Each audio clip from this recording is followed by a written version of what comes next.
Halo, dobar dan, da li je to škola crtanja? Jeste. Koliko je upis? A čekaj, reci mi šta tebe interesuje, koji si razred? Ja sam 4. razred, ja bih hteo da naučim da nacrtam sebe.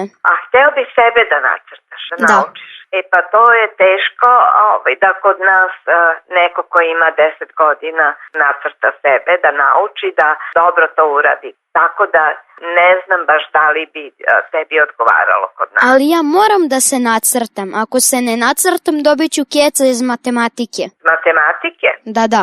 Pa kakav vam je to nastavnik koji zadaje portret za matematiku? Sad ću nam objasniti. Ajde. Meni je učiteljica rekla da ako se ne nacrtam u ponedeljak u 8 sati u školi, da ću dobiti keca.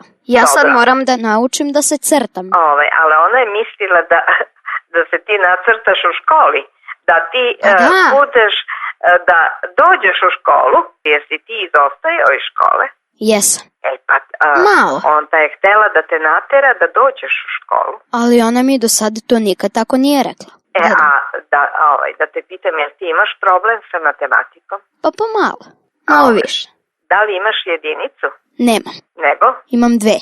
A nemaš jedno, nego 2? Da. Pa zato ti je rekla da naučiš lepo da izvežbaš zadatke. Rekla je da se nacrtam. Pa to je u prenosnom smislu. Nije sve u bukvalnom. Ja sam već kupio krede u boji i znam na kom ću zidu da se nacrtam, ali ne znam kako. A da li ćeš biti u školi u 8 sati? Pa moram da dođem. Čak i ranije da bi stigo da se nacrtam. Pošto ja sporo crtam. Aha.